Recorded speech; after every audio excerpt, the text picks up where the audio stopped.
Good wishes, dear students. The concept you will be learning in today's class is stability of half-filled and completely filled orbitals. This concept can be explained by two different theories. One is a symmetrical distribution of electron, the other one is exchange energy. Now, symmetrical distribution of electron, when we say, just 2 points you need to remember. Either the orbital should be half-filled or they are completely filled. Now, in terms of p orbital, half-filled, when you say, each orbital will have a 1 electron. In terms of d orbital, there are 5 degenerate orbitals, each orbital with 1 electron each. In terms of f, there are 7 degenerate orbitals, each orbital has got a 1 electron. So there is a symmetry. Everywhere the spin is a positive spin facing upward. Now come back completely filled, when we say each orbital is having a 2 electron and they are balanced by the opposite spins. One is facing upward, one is facing downward. The same theory is applicable for the d orbital and f orbital. So this is the meaning of symmetrical distribution of electron. So if the symmetrical distribution is found, that particular orbital attains the stability, or you can say symmetry leads to stability. The question is asked, write down the concept in a headline, write this point, explain in terms of the half-filled and completely filled. You give the diagram, it's more than enough, but you understand the concept. They are attaining the stability because of the spins. They have a similar type of spins. Here they have a different spins, but they are balanced. Positive is balanced with a negative spin here. One more point to add to that. Due to the symmetrical distribution, the shielding of one electron on the other is relatively small, and hence electrons are attracted more strongly by the nucleus. Now, what's the meaning of shielding and attracted by the nucleus? Imagine we have an atom, nucleus, and electrons are going about in a different orbital. Just imagine this orbital, there are 5 electrons here.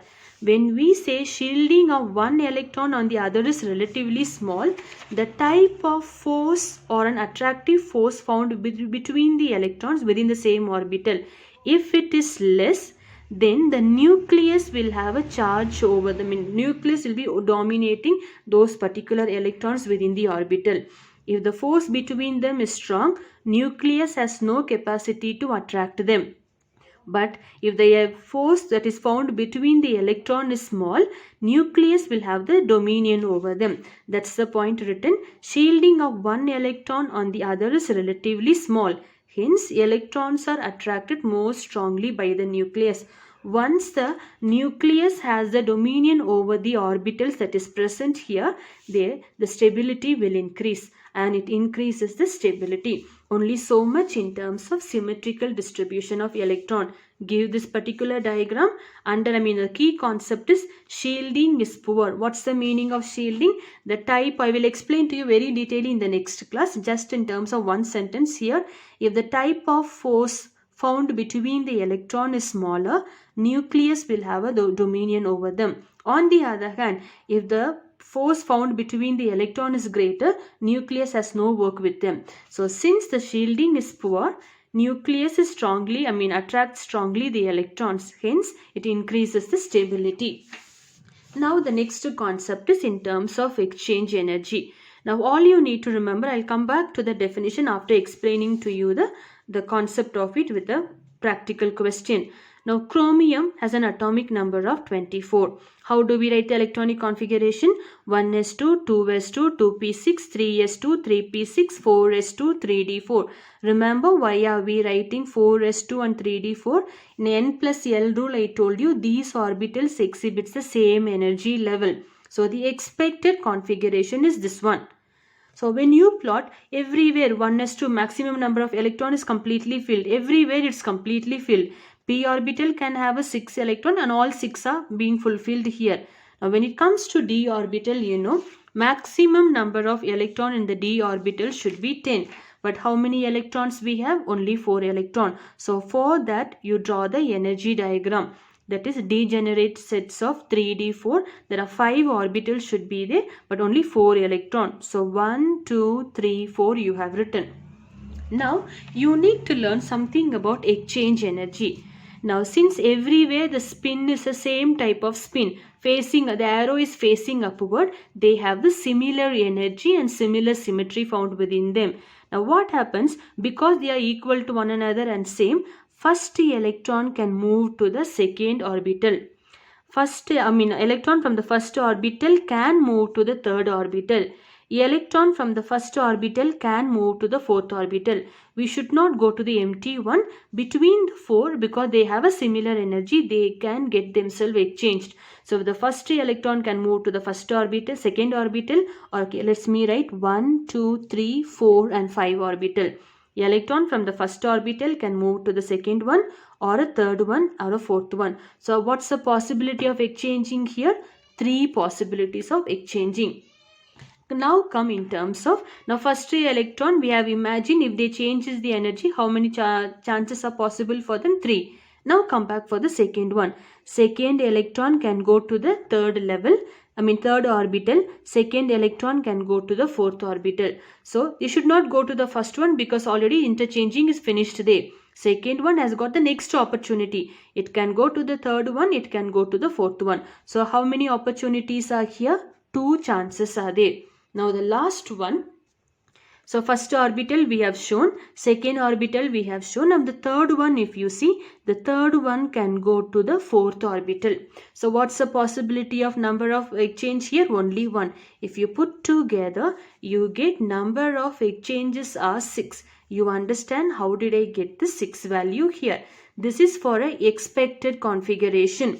But chromium, in actually when we plot out the configuration, it is 1s2, 2s2, 2p6, 3s2, 3p6, 4s1 and 3d5. Why am I writing this 4s2, 3d4 in terms of 4s1 and 3d5? In the previous class in electronic configuration, I have explained to you, to attain the stability, 3d4 when you say, when it is a half filled, it's more stable. Half filled means 5 electrons should be there. Here only 3d4 is just running short of 1 electron. So s orbital will donate 1 electron to it. Hence 3d4 becomes 3d5, 4s2 becomes 4s1. If you want further knowledge about it, watch the electronic configuration video in the previous class what I have taken. So supposed to be in this configuration, but just because s orbital is sharing the electron here, the actual configuration is 4s1 and 3d5. Now here again 3d, the maximum number of electron is 10, but we have only 5 electron. So plot the degenerate orbitals for it. Name it as a 1, 2, 3, 4 and 5. In this case you had only 4 electron. In this case you have a 5 electron. Now let's check in for the number of possibilities of exchanging the energy. Here again the spin is same everywhere. They have an equal energy. So electron from the first orbital can go to the second one. It can go to the third one. It can go to the fourth one. It can go to the fifth one. So how many possibilities of exchanging the energy? 4. Now come back in terms of the second orbital. That the first one is exchanged. If the second orbital, it can go to the third one, it can go to the fourth one, it can also go to the fifth one. So how many possibilities of exchanging the energy? 3 possibilities are there. So first orbital we finished, second orbital we finished. Now let's move on to third orbital. Now third orbital can go to the fourth orbital. The electron from the third orbital can go to the fifth orbital. So what's the possibilities of exchanging the 2? Now come back for the, that's a fourth orbital. First orbital we have shown, second orbital we have shown, third orbital we have shown. Now fourth orbital has got a 1 possibility of exchanging with the fifth orbital. So if you write how many possibilities are there? Only 1. So if you put together 4 plus 3, 7, 9, 10. So the number of exchanges are 10 here. So for the same element, when we plot the actual configuration, the number of exchanges are 6. But actual, this is an expected configuration. Number of exchanges are 6 here. For the actual configuration, number of exchange of energy is 10. So greater the number of exchange energy, greater is the stability. So they can ask you in terms of symmetrical means plot and show whether it's a half filled or a completely filled. These two talks about a stability. Apart from it, any other number of P4, P5, P2, P1, they are not stable. This is in terms of symmetrical distribution. The second one is in terms of exchange of energy. So all you need to find out the number of exchanges possible. So the greater the exchange of energy, greater will be the stability. So now that's a definition I have given. If number of exchanges are more energy will be released. Hence, energy of orbitals will become less. When the energy of the orbital is less, I told you in the previous class, when their energy is less, nucleus will take a dominion over them. It will dominate the other orbital. Hence, therefore, half filled or a completely filled configurations are more stable than partially filled orbitals. So the definition is only you need to remember more number of exchanges, greater energy will be released. When the energy is released, energy of the orbital will become less. Their nucleus will take over the control over the orbital. Hence the stability increases. So that's how the last concept of quantum mechanical model of an atom is also over. I hope you've got the concept. Thank you.